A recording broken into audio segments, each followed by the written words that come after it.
47-এ দেশ ডিভাইডেড হওয়ার পরে ভারতের লোকগুলি সহ্য করতে পারে নাই। এর জন্য আমাদের দেশ স্বাধীন হওয়ার পর আমাদের দেশের সংবিধান ভারতের আলোকে সাজাবার সিদ্ধান্ত তারাই দিয়েছে। ভারতের সংবিধানের মূলনীতি কি? 4টা: ধর্মনিরপেক্ষবাদ, জাতীয়তাবাদ, গণতন্ত্রবাদ, সমাজতন্ত্রবাদ। এই 4টা হলো ভারতের সংবিধানের মূলনীতি। ঠিক ভারতের চাপে 72-এ আমাদের সংবিধানের মধ্যে 4টা মূলনীতি স্থাপন করা হয়েছে। কয়টা বলো? সাম্য, ওই না, গণতন্ত্রবাদ, সমাজতন্ত্রবাদ, জাতীয়তাবাদ আর ধর্ম নিরপেক্ষতাবাদ। এগুলি মুসলমানদের একটাও না। যেই 92% মুসলমানদের দেশে সংবিধানের মধ্যে আল্লাহর উপরে আস্থা বিশ্বাস থাকে না, ওরা বাংলাদেশের সংবিধান হতে পারে না।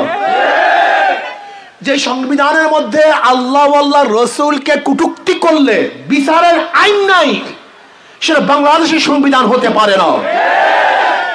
যে বাংলাদেশের সংবিধান আমাদেরকে গোলাম বানায়, মাথা নত করতে বাধ্য করে, ভারত আজকে আমাদের উপর আধিপত্যতা চালাতে চায়। ভারতের হিন্দুরা আমাদের সাথে দাঙ্গা সৃষ্টি করার চক্রান্ত করতেছে।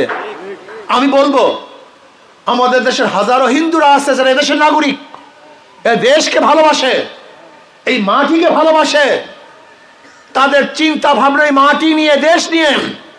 কিন্তু আবার একদল ইসকনের নামে এদেশে হিন্দু আছে যারা বাংলাদেশের নাগরিক নয়, এ দেশ নিয়ে চিন্তা করে না, এই ভূখণ্ডের মহাব্বত ভালোবাসা তাদের মধ্যে নাই, এই বাতাসকে তারা পছন্দ করে না, এই সূর্যের আলো তারা সহ্য করতে পারে না, বাংলাদেশের মাটির গন্ধ তাদের কাছে ভালো লাগে না। তারা খায় এখানে, ব্যবসা করে এখানে, কিন্তু তাদের হৃদয় ভারতে, তাদের স্থাপনা ভারতে। আপনারা দেখেছেন ইসকন নিয়ে বর্তমানে ভারতের মিডিয়াগুলি যেইভাবে অপপ্রচার চালানো হচ্ছে, অপপ্রচার করছে, ভারতের লোকসভার মধ্যে বাংলাদেশ নিয়ে বারবার আলোচনা চলছে।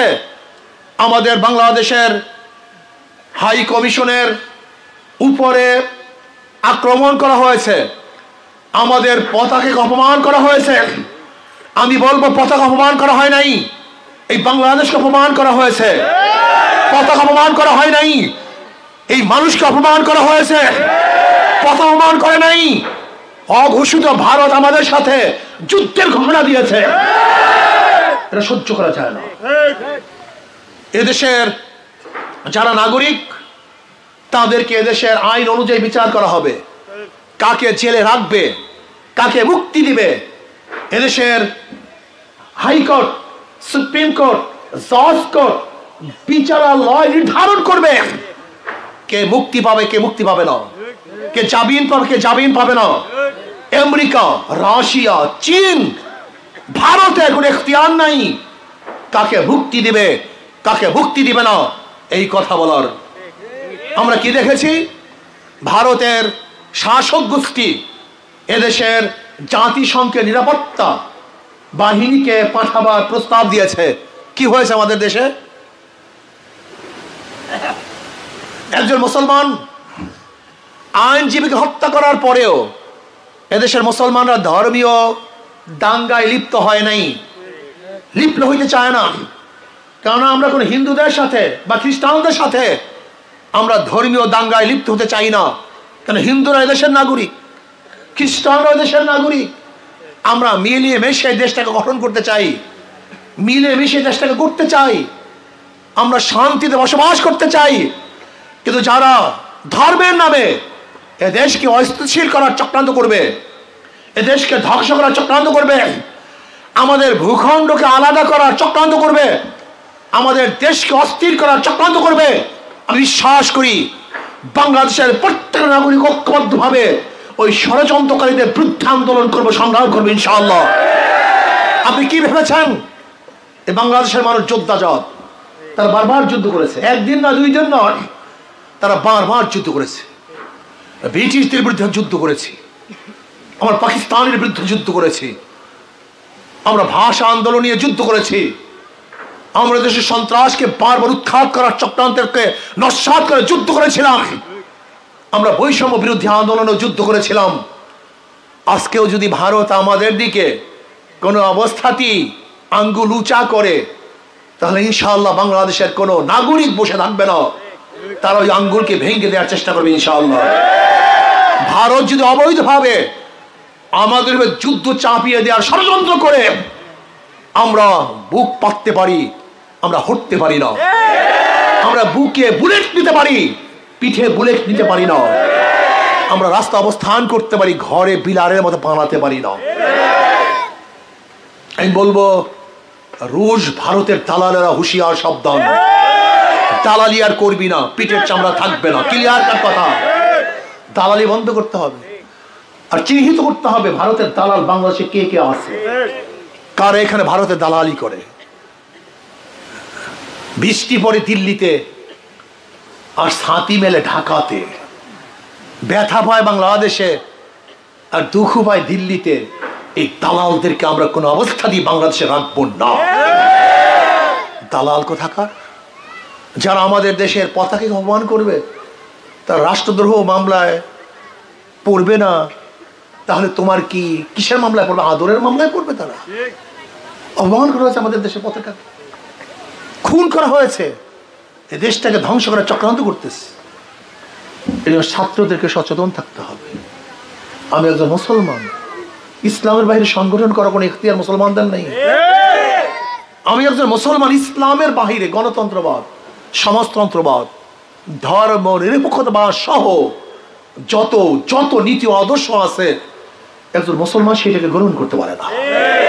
আমি মুসলমান, আমার নাম ইসলাম অনুযায়ী। আমি মুসলমান, আমার বাপ মার বিবাহ হয়েছে ইসলাম অনুযায়ী। আমি মুসলমান, আমার দাপন কাপন হবে ইসলাম অনুযায়ী নাকি অন্য অনুযায়ী? আমার দাপন কাপন হবে ইসলাম অনুযায়ী। আমার জানাজা হবে ইসলাম অনুযায়ী। আমার রাজনীতি হবে না খ্রিস্টান অনুযায়ী? বেয়াকুফ। আমি মুসলমান, আমার নাম ইসলাম অনুযায়ী। আমার বাপ মার বিবাহ হয়েছে ইসলাম অনুযায়ী। আমি মসজিদে যাই ইসলাম অনুযায়ী। আমার কবর দাপন হবে ইসলাম অনুযায়ী। আমার রাজনীতি হবে ইসলাম অনুযায়ী। কি অনুযায়ী ভাই? ইসলামের বাহিরে মুসলমান কোন সংগঠন করতে পারে না।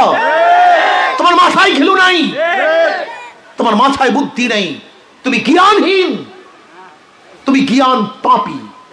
কেউ জ্ঞান পাপী আর কেউ জ্ঞানহীন। একজন মুসলমান ইসলামের বাইরে সংগঠন করার কোনো সুযোগ নেই। যারা সাহাবী বিদ্বেষী, আহলুস সুন্নাত ওয়াল জামাত, তাদের সংগঠন করতে পারে না। যারা নবীকে মাসুম মনে করে না, কোন মুসলমান তাদের সংগঠন করতে পারে না। যারা নিজেদের মধ্যে সুন্নাতকে লালন পালন করে না, মুসলমান তাদের সংগঠন করতে পারে না। আসো না, কয়দিন বাঁচবো? কয়দিন বাঁচবো? দুনিয়া কি? বৈষম্য বিরোধী আন্দোলনে হাজারো আমাদের ছাত্ররা জীবন দিয়েছে। আমরা জীবনের মায়া ত্যাগ করে রাস্তায় ছিলাম, আন্দোলন সংগ্রাম করেছিলাম। তুমি কি জানো কত রিস্ক নিয়ে রাস্তায় ছিলাম? কত রিস্ক নিয়ে রাজপথে ঝাঁপিয়ে পড়েছিলাম। গুলির অর্ডার ছিল, ওপেন গুলির, কিন্তু ভয় করিনি। কিসের জন্য? এ দেশকে মুক্তি করার জন্য, বৈষম্য দূর করার জন্য, মানুষকে শান্তি দেওয়ার জন্য, মুক্তি দেওয়ার জন্য। আসো না, আমরা সবাই মিলেমিশে একটা সমাজ করি, চোর মুক্ত, সন্ত্রাস মুক্ত, দুর্নীতি মুক্ত আর দেশ গড়ি। যে 5ই আগস্ট দুর্নীতির বিরুদ্ধে আন্দোলন করেছিলাম, চাঁদাবাজির বিরুদ্ধে আন্দোলন করেছিলাম, কিন্তু 5ই আগস্ট আবার কি দেখলাম? আবার চাঁদাবাজি, আবারও চাঁদাবাজি, আবারও দুর্নীতি, আবারও দখলদারি, আবারও অবৈধ খুন, আবারও মামলা, মিথ্যা মামলা, আবারও হামলা। না, নহে সমাপ্ত কর্মমোদের অবকাশ কোথায় বিশ্রামের। চোর দিয়ে চোর মুক্তি দেশ করা যায় না, সন্ত্রাস দিয়ে সন্ত্রাস মুক্ত দেশ করা যায় না, দুর্নীতিবাজ দিয়ে দুর্নীতি মুক্ত দেশ করা যায় না। আসো আমরা সবাই মিলেমিশে, বহু দল দেখেছি, সোনার বাংলা দেখেছি, নতুন বাংলা দেখেছি, সবুজ বাংলা দেখেছি, ডিজিটাল বাংলা দেখেছি, স্মার্ট বাংলা দেখেছি। এবার আমরা ইসলামী বাংলা দেখতে চাই। কি রাজি আছি না সবাই? কি বাংলা দেখেছি? বহুত বাংলা। এবার কি বাংলা দেখতে চাই? কি সবাই রাজি আছেন ইনশাআল্লাহ? কে গেল দুই হাত তুলে নারায়ে তাকবীর, নারায়ে তাকবীর। আলহামদুলিল্লাহ। ইসলামী বাংলা যদি হয়, চুরি থাকবে না, গুন্ডামি থাকবে না, মাস্তানি থাকবে না, বাংলাদেশের টাকা বিদেশে পাচার হবে না, অবৈধ খুন থাকবে না, বৈষম্য দূর হয়ে যাবে, গরিবরা ধনী হয়ে যাবে, আমার মা বোনরা তাদের অধিকার ফিরে পাবে, শ্রমিকরা ন্যায্য অধিকার পাবে, দেশি কামার তামার চামার সমস্ত মজদুররা তাদের অধিকার নিয়ে বসবাস করতে পারবে, সুষম বন্টন করা হবে, ন্যায় বিচার প্রতিষ্ঠিত করা হবে, আমার মা বোনদেরকে ধর্ষণ করার পর আর হত্যা করা হবে না, আমাদের মা বোনদের চেহারার উপরে অ্যাসিড নিক্ষেপ হবে না, আমরা সমস্ত মানুষগুলি মিলেমিশে সুখে শান্তিতে থাকতে পারবো, হাসবো মিলেমিশে হাসবো, কাঁদবো মিলেমিশে কাঁদবো, খাবো মিলেমিশে খাবো ইনশাআল্লাহ, ভালো থাকবো সবাই মিলেমিশে ভালো থাকবো, কেউ খাবে কেউ খাবে না তা হবে না। ইসলাম সুন্দর একটা বন্টন করে দিয়েছে। কাজে আসো আজকের থেকে ছাত্র আন্দোলনের পতাকা তো লক্ষ্যবদ্ধ হয়ে ইনশাআল্লাহ সবাই কাজ করো। আমি বিশ্বাস করি এখানে যারা আসো, এই কয়জন ছাত্র যে মাথার মধ্যে ঢুকা আমার ছাত্র ভাইকে ইসলামের পথে আনতে হবে, ইসলামের পথে আমার ছাত্র ভাই আসলে গাঁজাখোর হবে না, ইয়াবাখোর হবে না, ও সিগারেট ধরবে না, চোর হবে না, গুন্ডা হবে না, ধর্ষক হবে না। আজকে আমার ছাত্র ভাইরা ছোট ছোট ছাত্র 7-এ পড়ে, গাঁজা খায়, 8-এ পড়ে, ইয়াবা ধরছে। এর কারণটা কি? এর কারণটা কি? এর কারণ হলো সোহবত। সোহবত, সৎ সঙ্গে স্বর্গবাস, অসৎ সঙ্গে সর্বনাশ। আমরা চাইটা পরিবেশ করতে, যে পরিবেশের মধ্যে হাজারো খারাপ মানুষগুলি আসলেও সবাই ভালো হয়ে যাবে। আল্লাহ আমাকে আমাদের সবাইকে ছাত্র আন্দোলনের অন্তর্ভুক্ত হয়ে কাজ করার তৌফিক দান করেন। কেউ আজকে দাওয়াত দেবেন না ইনশাআল্লাহ? সবাই